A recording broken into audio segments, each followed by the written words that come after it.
juntos neste diálogo proveitoso.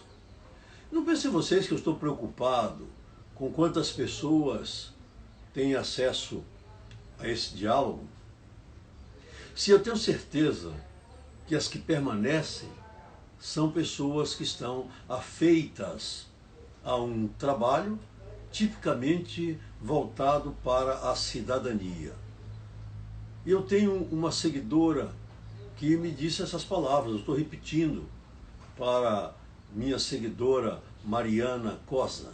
Quando ela me disse, ela nem sabe que eu ia falar isso, nem imaginava. Quando ela me disse assim, eu fico satisfeita porque é o momento em que eu tenho dito aos meus amigos que é um momento de cidadania. Quando é que você iria ter um diálogo como este, em nível de uma linguagem acessível aos que são técnicos e aos que não são técnicos? Técnicos e não técnicos devem ser cidadãos. E a mesma coisa quando o sujeito me diz assim, não vou votar, não voto em ninguém, todo mundo é ladrão. Bom, quer tirar a política de você?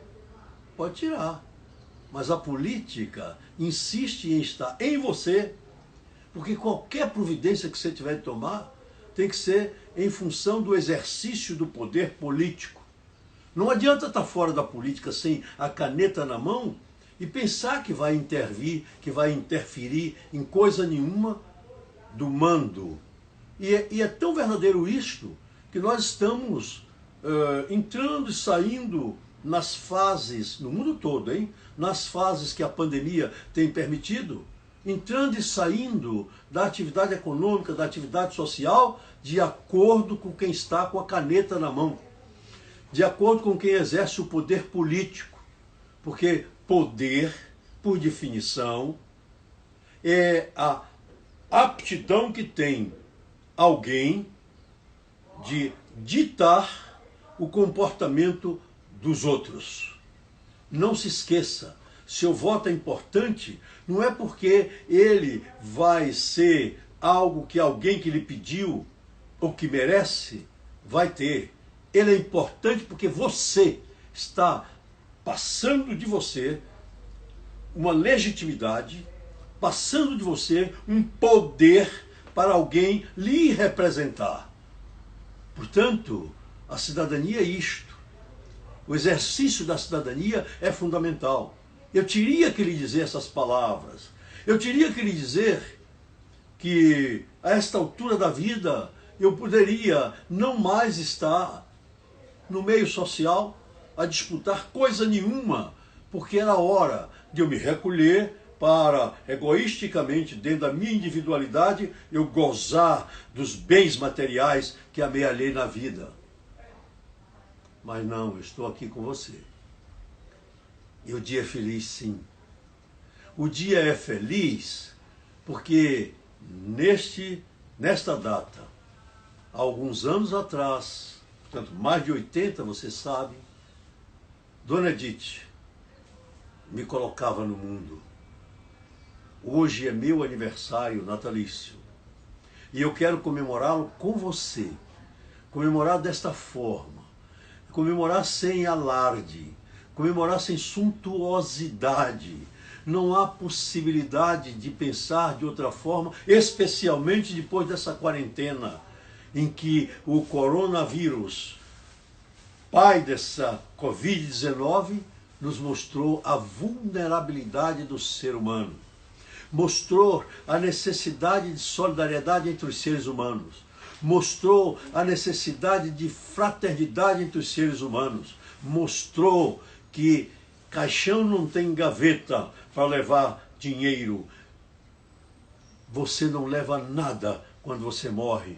Apenas você deixa aqui bens materiais, que às vezes pode ser motivo de desavença entre as pessoas que você mais gosta, que são seus filhos, seus netos, seus amigos, seus parentes. Mas você, quando deixa alguma coisa de imaterial, como Dona Edith deixou, você permanece. Portanto, entrei por esse caminho nessa live de hoje, porque eu estou muito feliz. Fiz minhas orações ao Senhor do Bonfim da Bahia, padroeiro de todos nós. Senhor do Bonfim, que é comum a todas as religiões, não importa qual a denominação que ela tenha, ir lá pedir por você, meu amigo, meu seguidor, pedir por toda a humanidade.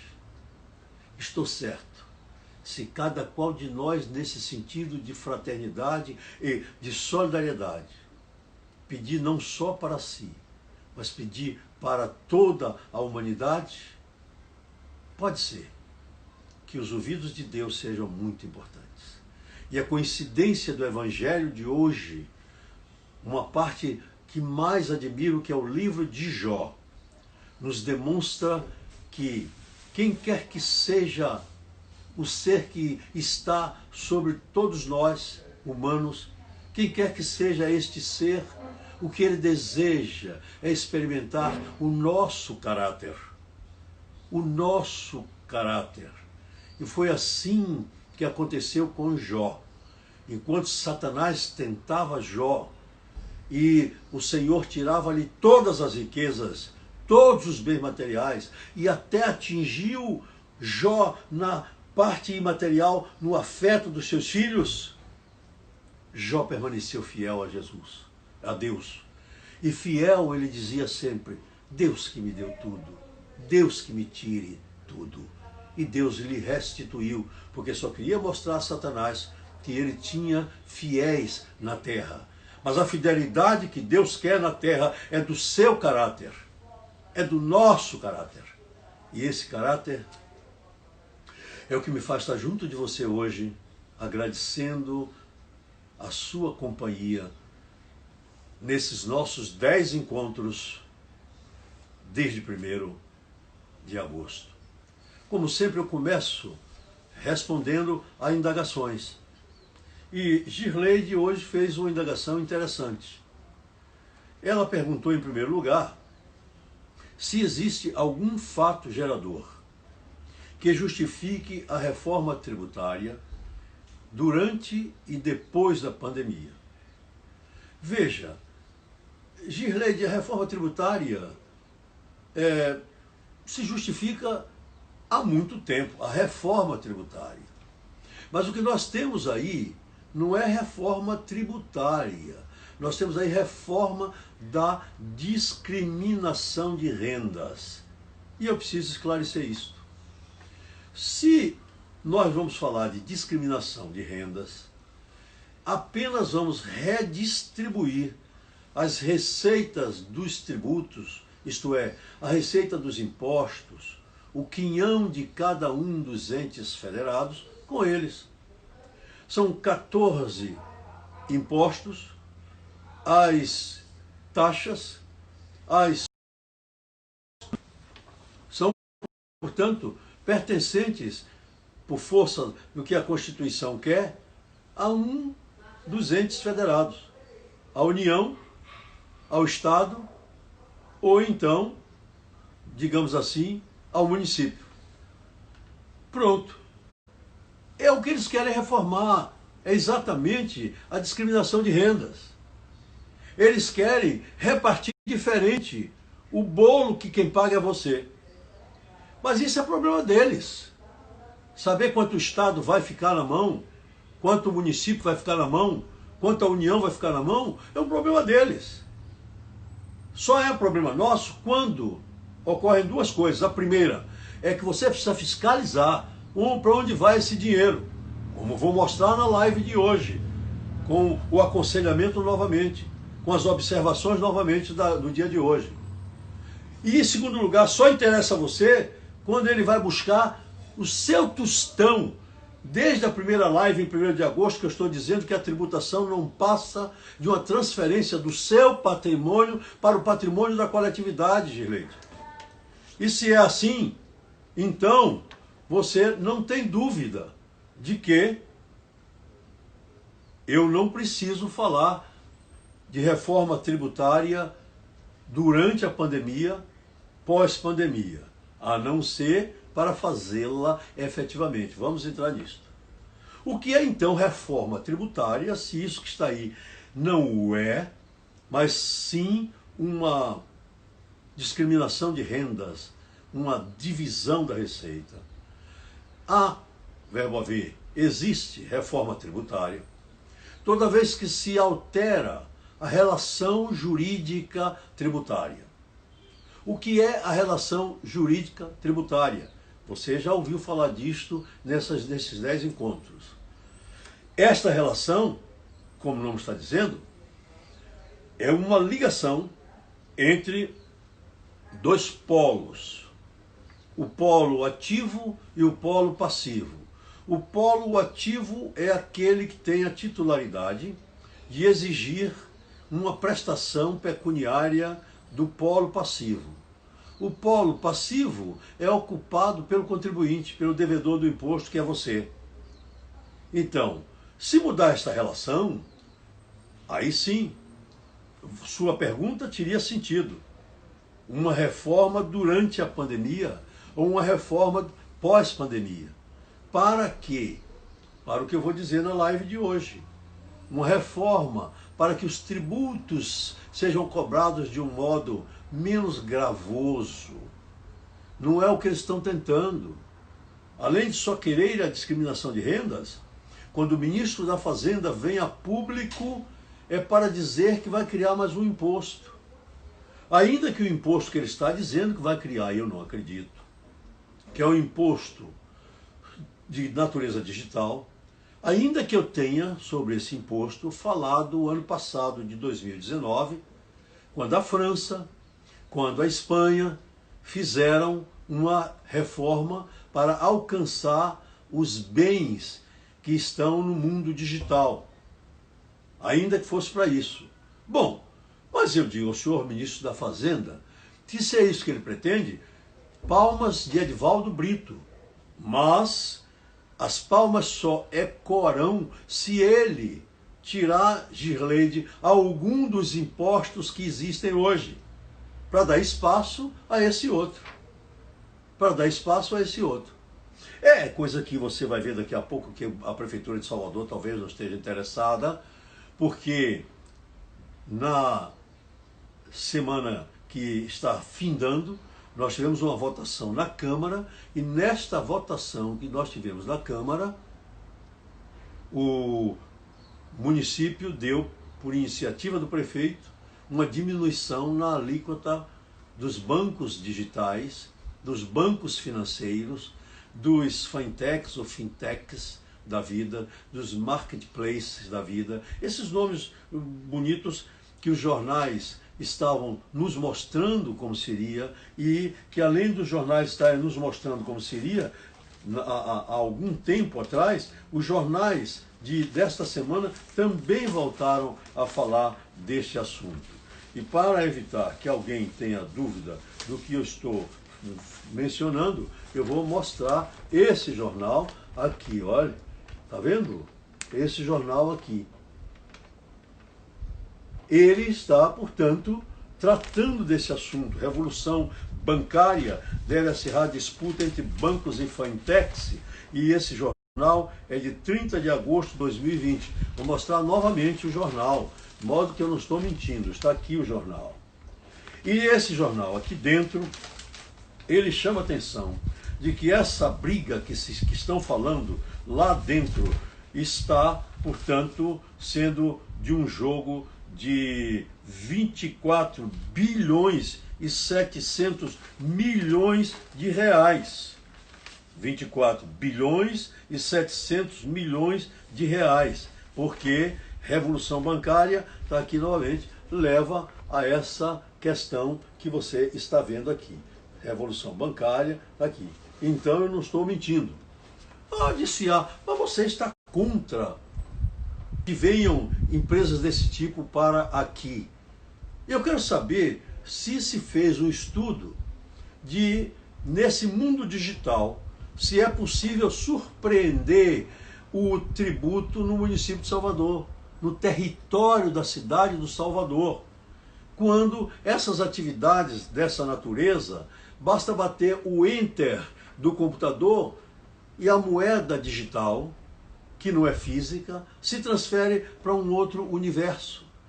Então, palmas para o prefeito, a prefeitura, que preferiu fazer esse favor aos bancos, àqueles que em São Paulo estão fazendo valer 24 bilhões e 700 milhões de reais, três vezes o orçamento da cidade do Salvador, que é de 8 bilhões, palmas. E por que não você, na pandemia, e essa pergunta de Girlene me provoca essa reflexão, e por que não você, que vai sair dessa pandemia no universo dos 14 milhões de desempregados, 14 milhões de pessoas que não têm recursos?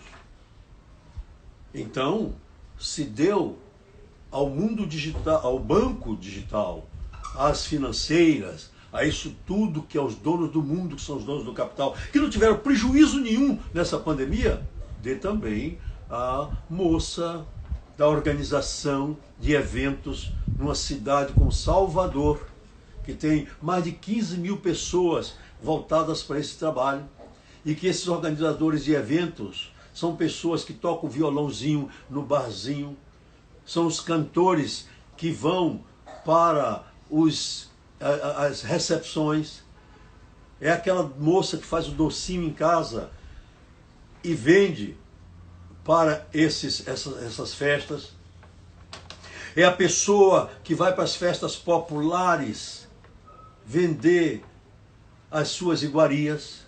Então, dê para essa gente, que é o que nós estamos querendo, a moratória.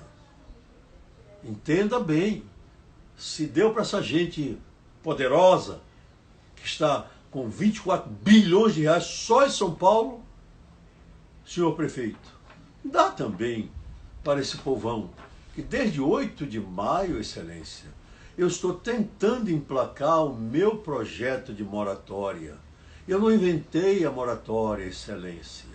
A moratória está no Código Tributário Nacional. A moratória está no artigo 9º do Código Tributário do município. A moratória é simplesmente uma suspensão do seu crédito, do dinheiro do município. O município não vai perder nada, porque vai receber lá na frente, quando as pessoas tiverem condições de pagar. Mas Girlene faz uma segunda pergunta, que é própria para esta manhã. Qual o conselho que o senhor daria aos profissionais autônomos? Os profissionais autônomos são os seguintes: a professora explicadora de matéria nos domicílios. Os profissionais autônomos são aqueles que dirigem as vans, as combis, para conduzir os meninos até os colégios. Autônomo é também o médico, que nessa pandemia mostrou como são heróis e heroínas. É o dentista, é o advogado, que à medida em que eles forem onerados com tributo, eles colocam no preço da consulta e transfere para você que precisa do médico permanentemente. Então, profissional autônomo é qualquer dessas pessoas que não tem relação de emprego, regida pela CLT, Consolidação das Leis do Trabalho. Autônomo é qualquer trabalhador que oferece o sangue, o suor e a sua lágrima por troca de 2 tostões de mel coado. A pergunta de Girlene, então, é essa: qual o conselho que o senhor daria aos profissionais autônomos que fecharam definitivamente as portas na pandemia? Fecharam porque quiseram, fecharam inicialmente porque a prefeitura e o governo do estado mandaram fechar. Fecharam porque se deixassem aberto iam sofrer sanções, multas de toda a natureza. Fecharam porque não tinham como deixar aberta, porque daria o sacrifício da própria vida para deixar aberto, para não perder os tostões que tiravam do seu suor, da sua subsistência, e não ia para a esmola dos R$600 iniciais da Caixa Econômica, ou os 300 em que transformaram, ou para os 250 que nós da Câmara de Vereadores votamos não ia trocar a dignidade do seu sangue, suor e sua lágrima por isto. Ah, tem uma musiquinha que eu não esqueço nunca. Quando vi a primeira vez Luiz Gonzaga, o grande Luiz Gonzaga, cantor e compositor, dizer as seguintes coisas: seu doutor, uma esmola para o homem que é são, ou lhe mata de vergonha, ou liquida o cidadão. Isso está no Cancioneiro Popular. A esmola liquida o cidadão. Se vocês que fecharam os estabelecimentos em Salvador e no estado inteiro deixassem essas pessoas com o risco da própria vida, preferiam, em vez da esmola, tentarem trabalhar. Fecharam! E fecharam, Girleide, para a dentista que você se refere, que fechou o consultório em Salvador e foi embora para Cabaceiras do Paraguaçu, onde está, portanto, a casa onde nasceu Castro Alves, meu conterrâneo, porque Cabaceiras do Paraguaçu pertencia a Muritiba. Fazer o que com essa dentista? Ela vai pagar a TFF? Não. Mas se ela não pagar, o que é que acontece? Vai buscar arrimo na justiça. Na live da semana passada, eu, de uma forma muito verdadeira, disse que a nossa salvação está no nome do juiz. Eu acredito na magistratura da minha terra. E hoje recebi, desde cedo, os parabéns, sobretudo dos meus ex-alunos que são magistrados. Eu agradeço a eles a lembrança do professor. E como tem um que está me acompanhando sempre, desde o primeiro dia, Doutor Eduardo, obrigado, recebi de madrugada os seus cumprimentos. Eu acredito em você como magistrado. Deus lhe abençoe. Por isso eu estou dizendo a Girleide que não pague a TFF. Junte-se com alguns para evitar que isto signifique uma TFF de R$2.000 e vá lotar a justiça com centenas de contribuintes de R$2.000. Busque uma forma, busque um partido político, busque uma entidade que tem legitimidade ativa para ingressar com uma ação, com um processo objetivo. Embora eu próprio aconselhe que é o processo objetivo, que é uma ADIM, por exemplo, vá você direto ao juiz e ao juízo de conciliação, ao juizado de pequenas causas, que se não tiver espaço para as questões tributárias, ele terá para discutir alguns outros assuntos que você possa levar, ou ele lhe orientar para onde vai. E qual é o fundamento jurídico, Girleide, você que é quase advogada? O fundamento jurídico é aquele mesmo que eu tenho chamado a atenção. É aquele que disciplina o que se chama princípio da capacidade contributiva. Isto é, a capacidade de pagar. Eu vou ler novamente, porque água mole em pedra dura, tanto bate até que fura. A repetição aqui é necessária, porque assim ela vai entrar na sua mente, mesmo que tributarista você não seja. Veja lá, diz a Constituição, no parágrafo 1º do artigo 145, uma restauração dessa norma que estava na Constituição Democrática de 1946 e que foi afastada nas constituições que vieram depois. Por isso, pouca jurisprudência nós temos sobre esse assunto. E eu tenho sempre batido naquela decisão do Tribunal de Justiça do Estado de Sergipe, que aplicou agora Girleide nessa pandemia. Olha só, diz esse parágrafo que os impostos serão graduados. Os impostos terão caráter pessoal, as duas coisas. Graduados, eles só podem ser, portanto, impostos progressivos. E pessoal, impostos que só podem ser personificados. Se é assim, cada pessoa é levada em consideração para o legislador fazer a norma legal. O vereador, o deputado estadual, o deputado federal e o senador.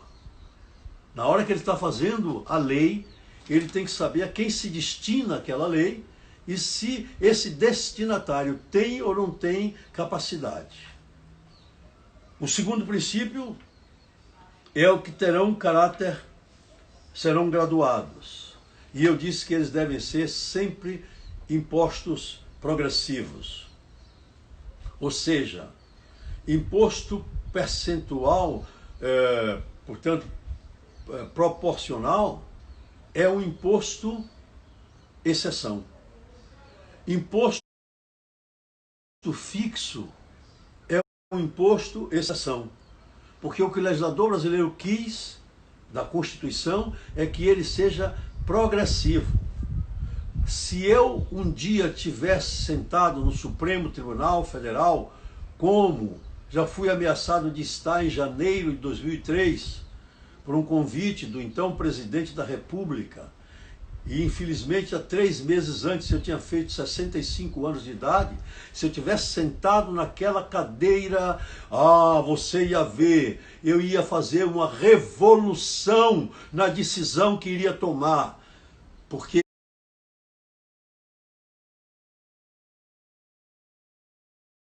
o ministro do Supremo é quem dá vida à Constituição. E até hoje, nem eles deram vida a essa Constituição, no particular da capacidade contributiva. É preciso ter um tributarista dentro do Supremo. Voltar a regra geral no meu país é do imposto graduado. Quem ganha mais, paga mais. Quem ganha menos, paga menos. Exceção. Imposto proporcional. Quem ganha mais ou menos tem a mesma incidência. Porque se eu ganho 1.000 e eu tenho uma alíquota de 10%, se você ganha 100, tem uma alíquota de 10%, você, afinal de contas, é tributado pela mesma maneira, como se você fosse igual. E aqui, no princípio, portanto, da isonomia, se diz que deveremos tratar de forma diferente pessoas em situações diferentes. Portanto, o meu país não tem quem esteja preocupado com o que está na Constituição, quando é para servir a você. Mas quando é para discutir o interesse do maioral ou do minoral, sei lá que diabo é que está lá nas profundas do inferno do poder central, todo mundo se manifesta. Todo mundo se manifesta. Mas dá a interpretação conforme a Constituição quer, poucos fazem. Então, impostos personificados e impostos graduados. É a regra geral da Constituição de 1988. Bom, aí diz o seguinte, para quem é esta regra? Para quem é essa regra? Só pode ser para o contribuinte, para o sujeito passivo. Porque é ele quem vai alegar a inexistência da sua capacidade de pagar. Aí, a Constituição faculta ao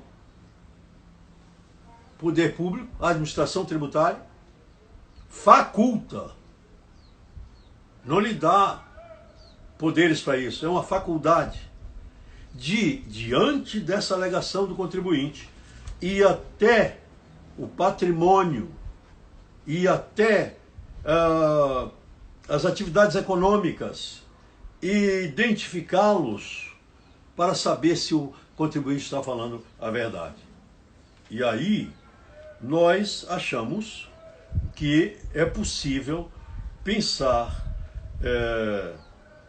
diante desse dispositivo o seu corolário, que está exatamente na regra em que se deve tratar, e aí é o princípio da igualdade, que se deve tratar de modo diferenciado, como eu disse, as pessoas que são diferentes. Quer anotar? É o artigo 150, inciso 2, 150, inciso 2 da Constituição. Diz que é proibido, por exemplo, ao município, instituir tratamento desigual entre contribuintes que se encontram em situação equivalente. Proibida qualquer distinção, etc, etc. Tratamento desigual entre contribuintes que se encontrem em situação equivalente.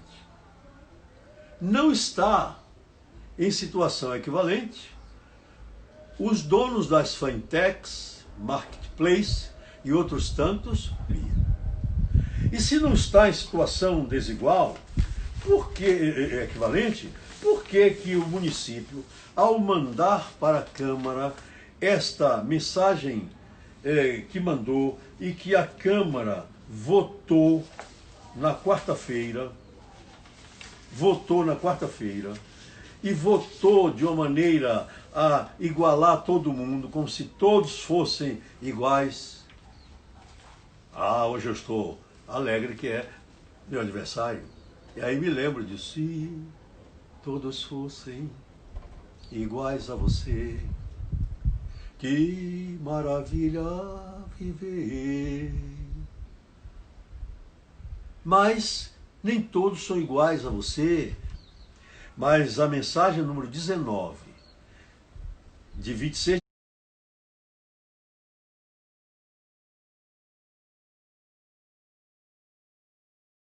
de agosto de 2020, terminou fazendo isso. Essa mensagem, que foi votada, portanto, na terça-feira, ela igualou as pessoas que estão em situação desigual. Por quê? Porque pegou o inadimplente de tributo, razões para não pagar, teve suas dificuldades para não pagar os impostos, igualou com você, que está na pandemia e não pagou porque não teve receita. Voltemos ao profissional autônomo da pergunta de Girleide. Você que foi para Cabaceiras do Paraguaçu, fechou seu consultório. Você que deixou de fazer o docinho em casa para mandar esse docinho para as reuniões festivas das empresas, as sextas-feiras em que o baiano sextou sempre nos barzinhos, para aqueles que iam ao teatro e o homem que fazia a iluminação recebia recursos, para aqueles que na semana passada, não esta que está terminando agora, nós votamos os valores relacionados com o auxílio que veio pela lei Aldir Blanc, não é recurso do município.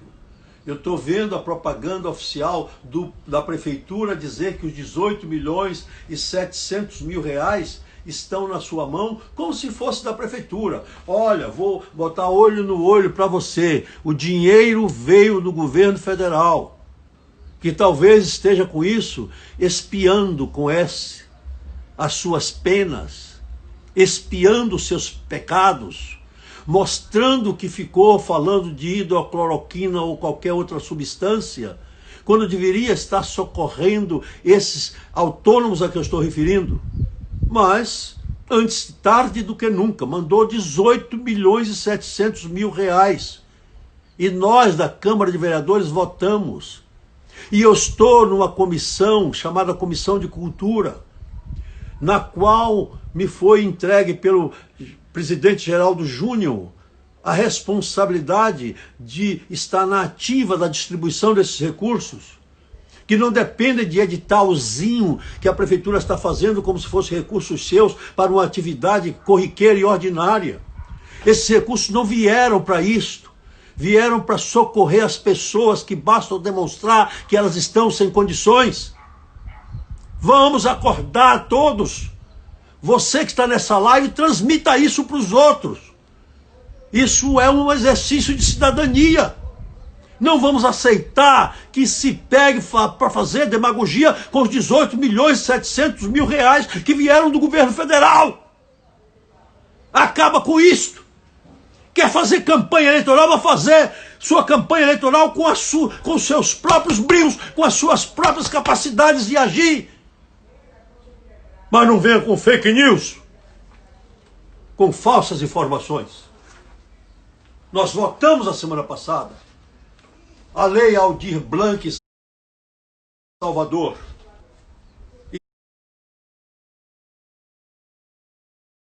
Estamos de olho para verificar